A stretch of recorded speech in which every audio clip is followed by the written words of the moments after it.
जय हिंद दोस्तों, कैसे सभी लोग, उम्मीद करता हूँ सभी मस्त होंगे, अपने शिक्षण कार्य में व्यस्त होंगे। स्वागत है सभी का सीटेट 15 दिसंबर 2024 के एग्जाम में। और आज हम करने वाले हैं एसएसटी यानी सामाजिक विज्ञान के मोस्ट और इम्पोर्टेंट क्वेश्चन, जो कि हम मॉक टेस्ट के माध्यम से करेंगे।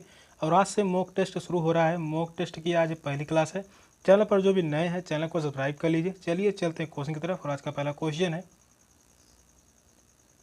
गुप्त काल के प्रथम कुलिक शब्द का अर्थ है मुख्य न्यायिक अधिकारी, मुख्य बैंकर, मुख्य व्यापारी, मुख्य शिल्पकार। कौन सा ऑप्शन राइट होगा? तो आपसे बताइए इन चारों ऑप्शन में से कौन सा ऑप्शन सही होगा।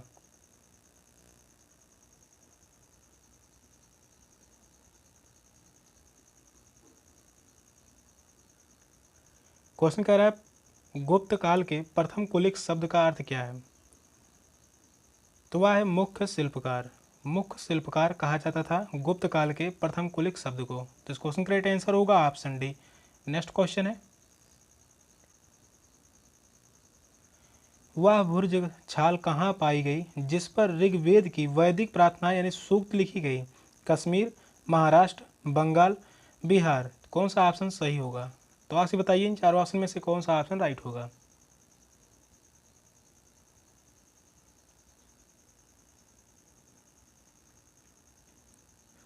तो वह बर्ज छाल कहाँ पाई गई जिस पर ऋग्वेद की वैदिक प्रार्थना यानी सूक्त लिखी गई?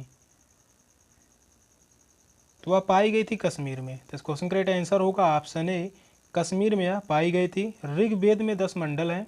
कितने मंडल हैं? 10 मंडल हैं और 1028 सूक्त हैं। ऋग्वेद में 10 मंडल हैं, 1028 सूक्त हैं और इस पर जो वैदिक प्रार्थनाएं यानी सूक्त लिखी गई थी वह कश्मीर में पाई गई थी। अगला क्वेश्चन है, निम्नलिखित में से कौन सी तमिल कृति में आम पुरुषों और महिलाओं के जीवन के बारे में सूचित करती है? शिल्पादिकरम, वलैयापति, मणिमेकलई, पेरियापूर्णम। तो कौन सा ऑप्शन सही होगा? तो आपसे बताइए इन चारों ऑप्शन में से कौन सा ऑप्शन राइट होगा।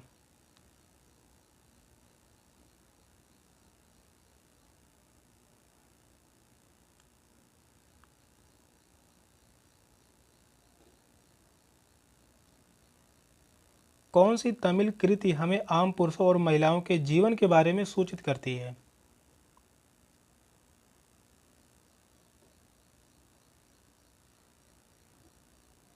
तो वह होगा पेरिया पूर्णम। तो इस क्वेश्चन का राइट आंसर होगा option D, Periya Puranam. Fourth option जो है वह राइट है। नेक्स्ट क्वेश्चन है, निम्नलिखित में से कौन मेल नहीं खा रहा है? फर्स्ट है खुजराहो चंदेल शासक, एहोल चालुक्य शासक, कांचीपुरम पल्लो शासक, महाबलीपुरम चोल शासक। ऑप्शन है ए, बी, सी, डी। कौन सा ऑप्शन राइट होगा? क्वेश्चन जो कह रहा है कौन सा मेल नहीं खा रहा है, जो मेल नहीं खा रहा होगा वही ऑप्शन सही होगा। तो आपसे बताइए इन चारों ऑप्शन में से कौन सा ऑप्शन राइट होगा।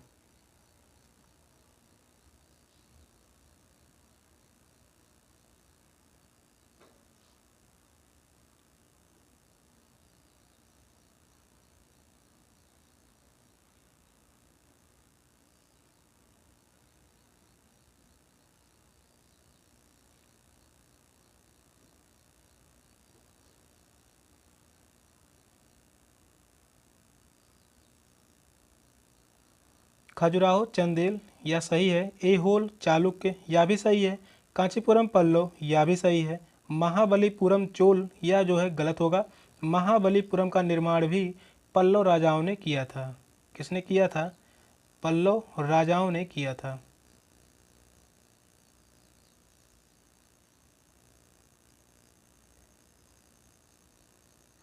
तो वह होगा फोर्थ जो है वही मेल नहीं खा रहा है। तो इस क्वेश्चन का राइट आंसर होगा ऑप्शन डी। फोर्थ ऑप्शन जो है वह राइट है। नेक्स्ट क्वेश्चन है, निम्नलिखित कथनों पर विचार कीजिए। कथन एक है, तवारीख को सुशिक्षित व्यक्तियों द्वारा उर्दू में लिखा गया। सेकंड कथन है, तवारीख के लेखक शहरों में रहते थे। थर्ड कथन है, वे प्रायः अपने इतिहास सुल्तानों के लिए उनसे ढेर सारे पुरस्कार पाने की आशा में लिखा करते थे। कौन सा कथन सही है? ऑप्शन है फर्स्ट और सेकंड दोनों सही है, सेकंड और थर्ड सही है, फर्स्ट और थर्ड सही है, केवल फर्स्ट सही है। तो कौन सा ऑप्शन राइट होगा? तो आपसे बताइए इन चारों ऑप्शन में से कौन सा ऑप्शन सही होगा। क्वेश्चन जो है लंबा है तो क्वेश्चन को ध्यानपूर्वक पढ़िए और बताइए कौन सा ऑप्शन सही होगा।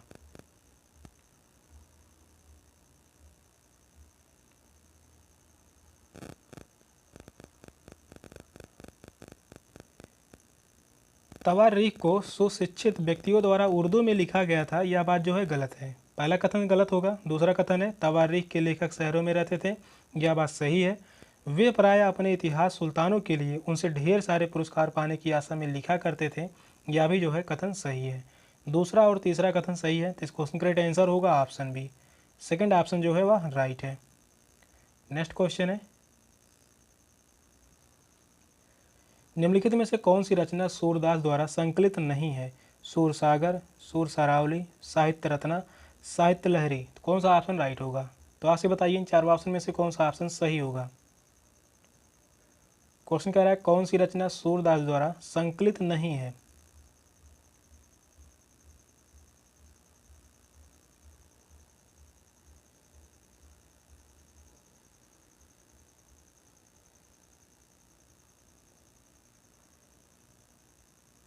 तो वह होगी साहित्य रत्ना। साहित्य रत्ना जो रचना है यह सूरदास जी के द्वारा नहीं रचा गया है।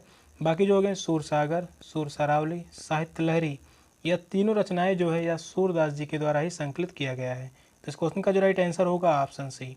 अगला क्वेश्चन है, निम्नलिखित कथन तथा कार्ड पर विचार कीजिए तथा सही विकल्प चुनिए। कथन ए है 18वीं शताब्दी के दौरान मुगल साम्राज्य धीरे धीरे कई स्वतंत्र क्षेत्रीय राज्यों से बिखर गया। कारण आर है मुगल सम्राटों की सत्ता के पतन के साथ कई प्रांतों के सूबेदारों और बड़े जमींदारों ने भारतीय उपमहाद्वीप के विभिन्न हिस्सों में अपनी शक्ति और प्रबल कर ली। सही विकल्प का चयन करिए। ऑप्शन है ए और आर दोनों सत्य हैं और आर ए की सही व्याख्या करता है। सेकंड ऑप्शन है ए और आर दोनों सत्य हैं लेकिन आर ए की सही व्याख्या नहीं करता है। थर्ड ऑप्शन है ए सत्य है लेकिन आर गलत है। फोर्थ ऑप्शन है ए और आर दोनों गलत हैं। तो कौन सा ऑप्शन सही होगा? क्वेश्चन को ध्यानपूर्वक पढ़िए और बताइए इन चारों ऑप्शन में से कौन सा ऑप्शन सही होगा।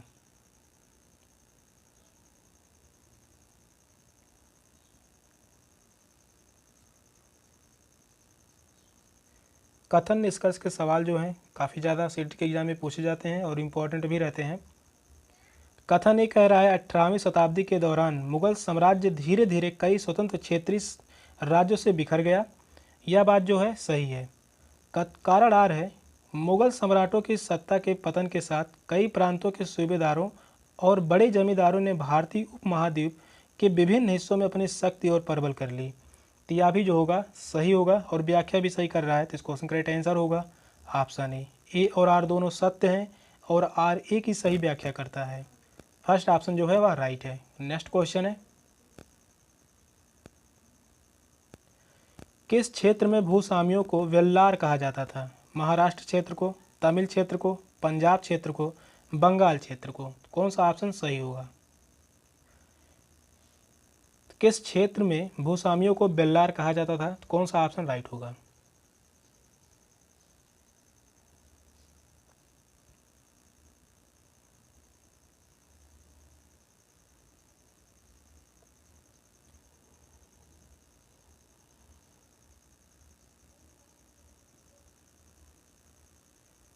तमिल क्षेत्र में भूस्वामियों को वेल्लार कहा जाता था। तो इस क्वेश्चन का राइट आंसर होगा ऑप्शन बी, सेकंड ऑप्शन जो है वह राइट है। तमिल क्षेत्र में भूस्वामियों को वेल्लार कहा जाता था।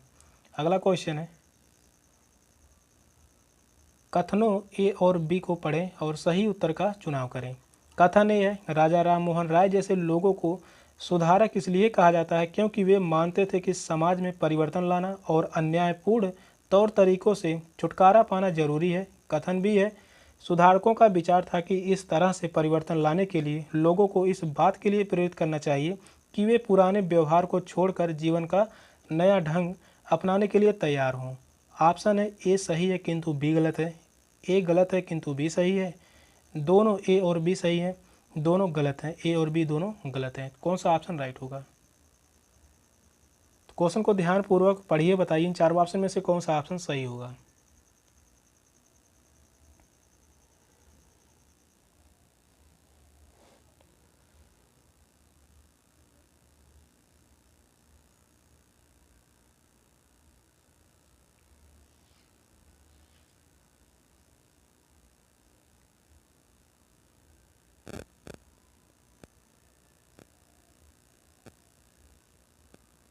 कथन कह रहा है, राजा राम मोहन राय जैसे लोगों को सुधारक इसलिए कहा जाता है क्योंकि वे मानते थे कि समाज में परिवर्तन लाना और अन्यायपूर्ण तौर तरीकों से छुटकारा पाना जरूरी है। यह बात जो है सही है। पहला कथन सही है। दूसरा कथन कह रहा है, सुधारकों का विचार था कि इस तरह के परिवर्तन लाने के लिए लोगों को इस बात के लिए प्रेरित करना चाहिए कि वे पुराने व्यवहार को छोड़कर जीवन का नया ढंग अपनाने के लिए तैयार हों।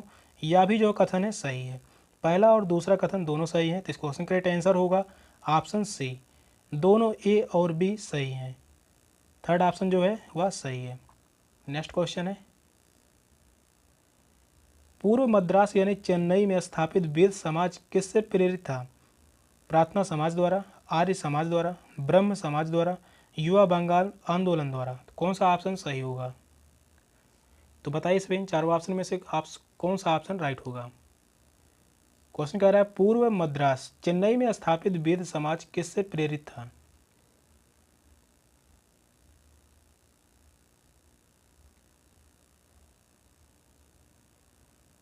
तो यह प्रेरित था ब्रह्म समाज से। तो इस क्वेश्चन का राइट आंसर होगा ऑप्शन सी, ब्रह्म समाज से प्रेरित था पूर्व मद्रास। और ब्रह्म समाज की स्थापना किसने की थी? राजा राम मोहन राय ने। राजा राम मोहन राय ने की थी। ब्रह्म समाज की स्थापना किसने की थी? राजा राम मोहन राय ने। तो इस क्वेश्चन का राइट आंसर होगा ऑप्शन सी। नेक्स्ट क्वेश्चन है, निम्नलिखित कथनों ए और आर को पढ़िए और उपयुक्त विकल्प का चयन कीजिए। अभिकथन ए है, ईवी रामास्वामी नायकर और पेरियार मनु संहिता, भगवत गीता और रामायण जैसे ग्रंथों के आलोचक थे।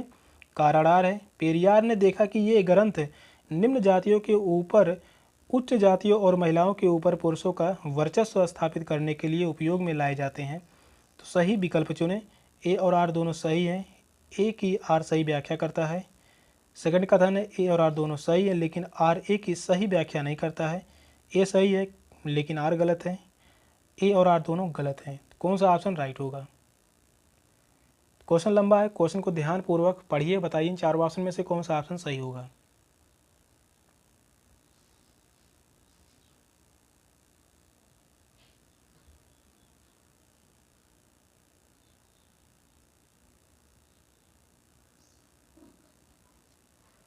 अभिकथन कह रहा है, ईवी रामास्वामी नायकर और पेरियार मनु संहिता, भगवत गीता और रामायण जैसे ग्रंथों के आलोचक थे। यह बात जो है सही है। पहला अभिकथन सही है। कारण आर है, पेरियार ने देखा कि ये ग्रंथ निम्न जातियों के ऊपर उच्च जातियों और महिलाओं के ऊपर पुरुषों का वर्चस्व स्थापित करने के लिए उपयोग में लाए जाते थे। यह भी जो है सही होगा। कारण आर भी सही है। तो इस क्वेश्चन का राइट आंसर होगा ऑप्शन ए। ए और आर दोनों सही हैं और ए की आर सही व्याख्या करता है। तो इस क्वेश्चन का राइट आंसर होगा ऑप्शन ए। फर्स्ट ऑप्शन जो है वह राइट है। अगला क्वेश्चन है, किस गवर्नर जनरल ने घोषणा की कि बहादुर शाह जफर अंतिम मुगल बादशाह होंगे? लॉर्ड कैनिंग ने, डलहौजी ने, हार्डिंग ने, एल्जिन ने। कौन सा ऑप्शन सही होगा? बताइए सभी इन चारों ऑप्शन में से कौन सा ऑप्शन राइट होगा। क्वेश्चन कह रहा है, किस गवर्नर जनरल ने घोषणा की कि बहादुर शाह जफर अंतिम मुगल बादशाह होंगे?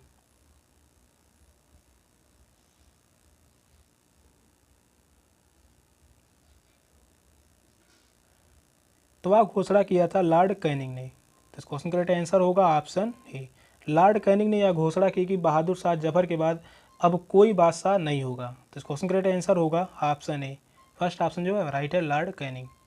नेक्स्ट क्वेश्चन है, निम्नलिखित में से किस भाषा में केसरी अखबार छपता था? अंग्रेजी भाषा में, बांग्ला भाषा में, मराठी भाषा में या उर्दू भाषा में? कौन सा ऑप्शन सही होगा? तो आपसे बताइए इन चारों ऑप्शन में से कौन सा ऑप्शन राइट होगा। क्वेश्चन कह रहा है, किस भाषा में केसरी अखबार छपता था? तो वह कौन सी भाषा थी?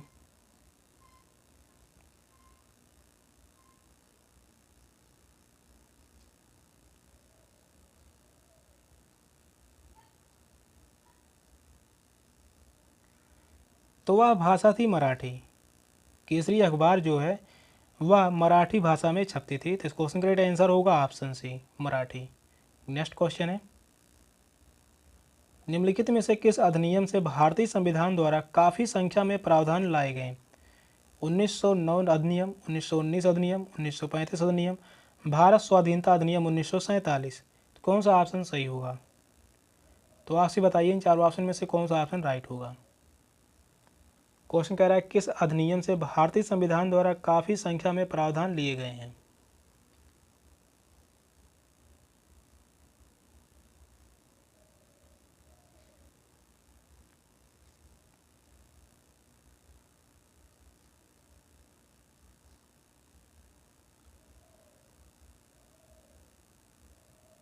तो वह है 1935 अधिनियम। तो इस क्वेश्चन का राइट आंसर होगा ऑप्शन सी, 1935 अधिनियम से भारतीय संविधान द्वारा काफ़ी संख्या में प्रावधान लिए गए हैं। थर्ड ऑप्शन जो है वह राइट है। नेक्स्ट क्वेश्चन है, निम्न में से कौन सा सुमेलित नहीं है? एक तरफ है मंगल और दूसरा है मतलब चंद्रमा की संख्या यानी उपग्रहों की संख्या। तो मंगल ग्रह के 2, बृहस्पति 53, यूरेनस 27 उपग्रह, नेपच्यून 13। नीचे ऑप्शन दिए गए हैं ए बी सी डी, कौन सा ऑप्शन सही होगा? तो आपसे बताइए इन चारों ऑप्शन में से कौन सा ऑप्शन राइट होगा। कोई एक गलत है इन चारों ऑप्शन में से और वही सही है।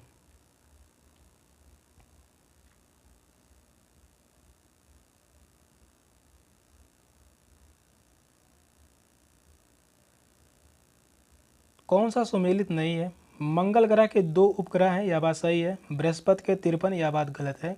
बृहस्पति के जो उपग्रह हैं वह है 95 उपग्रह हैं।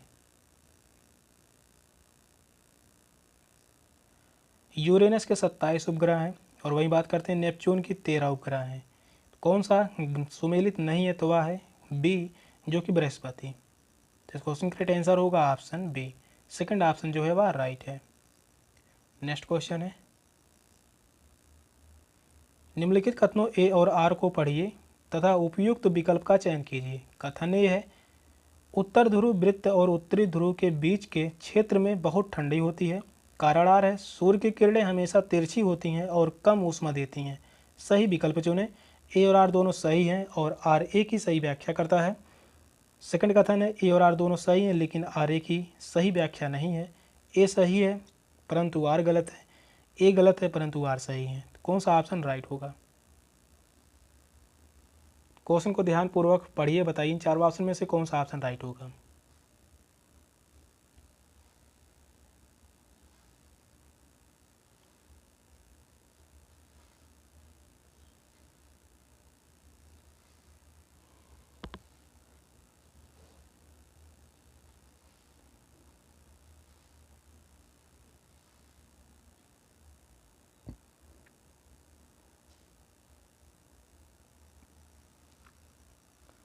कथन ये कह रहा है, उत्तर ध्रुव वृत्त और उत्तरी ध्रुव के बीच के क्षेत्र में बहुत ठंडी होती है। यह बात सही है, कथन ये सही है। कारण आर है, सूर्य की किरणें हमेशा तिरछी होती हैं और कम ऊष्मा देती हैं, यह भी जो है सही है।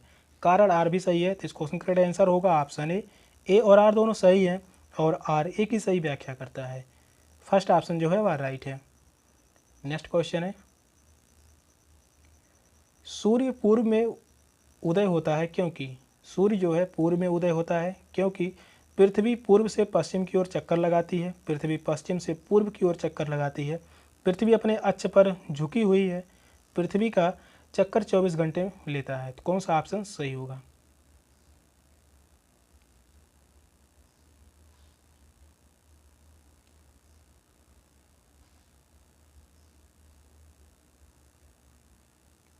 सूर्य पूर्व में उदय होता है क्योंकि पृथ्वी पश्चिम से पूर्व की ओर चक्कर लगाती है। पृथ्वी जो है पश्चिम से पूर्व की ओर चक्कर लगाती है, इसी कारण सूर्य पूर्व में उदय होता है। तो इस क्वेश्चन का राइट आंसर होगा ऑप्शन बी, सेकंड ऑप्शन जो है वह राइट है। नेक्स्ट क्वेश्चन है,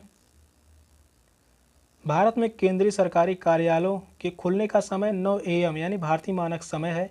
चंडीगढ़ के पास 76 अंश 45 मिनट पूर्व देशांतर पर और कलकत्ता के पास 88 अंश 15 मिनट पूर्व देशांतर क्रमशः पर स्थित केंद्र सरकार के कार्यालयों के खुलने का स्थानीय समय क्या होगा? ऑप्शन है क्रमशः 8:27 यानी सुबह के समय और 9:37। दूसरा ऑप्शन है क्रमशः 9:37 और 8:37, क्रमशः 9:23, 8:37, क्रमशः 8:37 और 9:23। कौन सा ऑप्शन राइट होगा? यह क्वेश्चन जो है बहुत ही इंपॉर्टेंट है, क्वेश्चन पूछा जा चुका है।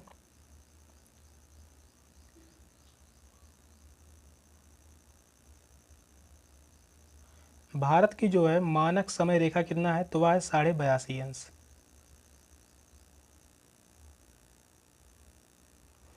भारत का मानक समय रेखा जो है वह है 82.5 अंश। यह रेखा हम मान लेते हैं 82.5 अंश।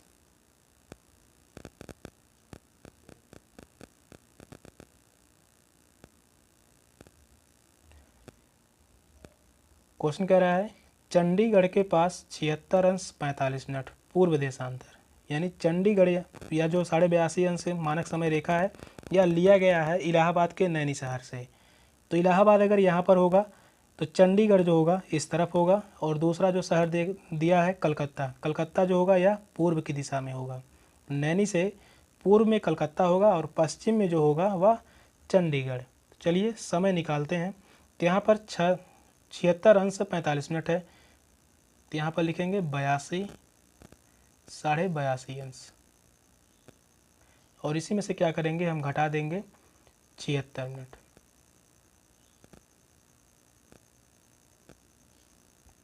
अब यहाँ पर हम घटाएंगे तो यहाँ पर प्राप्त होगा यहाँ पर 5, और यहाँ से उधार यानी जाएगा तो 12 होगा, और 12 में से 4 जाएगा तो यहाँ पर होगा 8, यहाँ पर 85 प्राप्त हुआ, और इस तरफ प्राप्त होगा 5।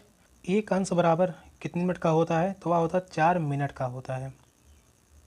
एक अंश बराबर 4 मिनट का होता है, और यहाँ पर 5.85 है, तो 5 मिनट को पहले निकाल लेते हैं। तो 5 में क्या करेंगे 4 से गुणा कर देंगे, तो यहाँ पर प्राप्त होगा 20, और यहाँ 85 है, लमसम 1 मिनट के बराबर है। तो यहाँ पर हम क्या मान लेते हैं 3 ही मान लेते हैं, तो +3 कर देंगे, तो यहाँ पर प्राप्त हो जाएगा 23। यहाँ पर बराबर क्या होगा, बराबर जो होगा यहाँ पर 23 मिनट प्राप्त होगा, 23 मिनट प्राप्त होगा। और यहाँ पर क्या है 9 बजे। अब 9 बजे जो चंडीगढ़ का समय निकालना है, तो 9 बजे में क्या करेंगे हम 23 मिनट घटा देंगे, क्योंकि चंडीगढ़ जो है यहाँ पर है, यहाँ पर चंडीगढ़ जो है इस तरफ है, पश्चिम की तरफ जो होगा 82.5 अंश जो मानक समय रेखा के पश्चिम तरफ, वहाँ पर क्या होगा घटेगा। अब 9 बजे में हम क्या करेंगे 23 मिनट घटाएंगे,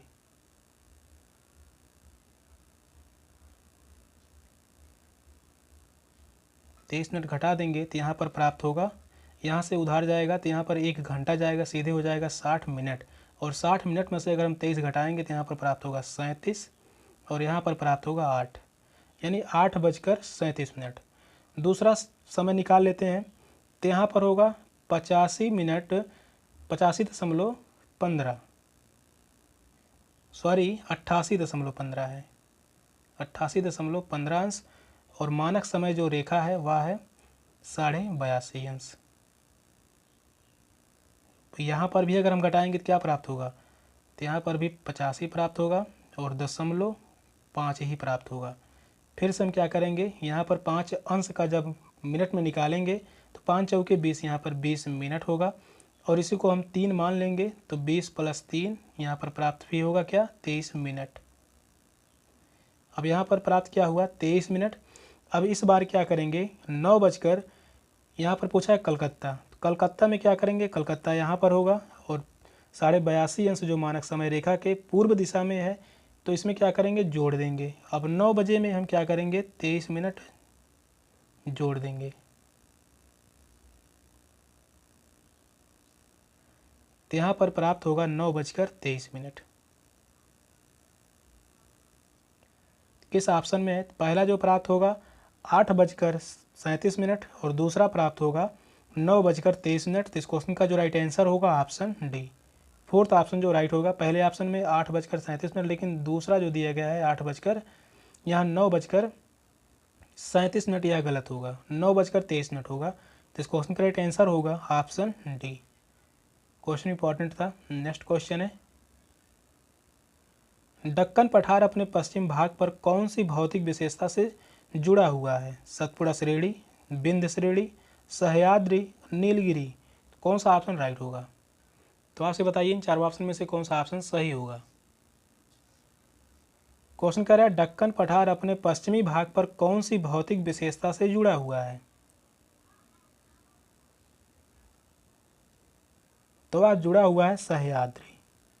तो इस क्वेश्चन का राइट आंसर होगा ऑप्शन सी, सह्याद्री से जुड़ा हुआ है, या जो भौतिक विशेषता है वह है सह्याद्री। नेक्स्ट क्वेश्चन है, मिलान करें और उचित विकल्प का चयन कीजिए। स्तंभ 1 है, स्तंभ दूसरा है, मिलान करना है। एक तरफ दिया गया है संगमरमर, बलुआ पत्थर, कोयला, ग्रेनाइट, और ये किस प्रकार की चट्टानें यानी हैं?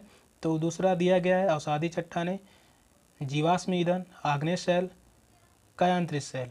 कौन सा ऑप्शन सही होगा? नीचे चारों ऑप्शन दिए गए हैं, इन चारों ऑप्शन में से किसी एक ऑप्शन में सही मिलान किया गया है, वही ऑप्शन चुनना है। तो आपसे बताइए इन चारों ऑप्शन में से कौन सा ऑप्शन राइट होगा?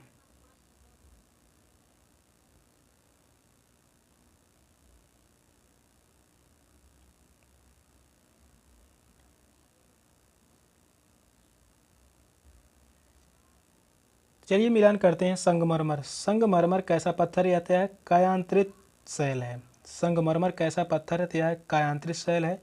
तो पहले का जो होगा यहाँ होगा चौथा।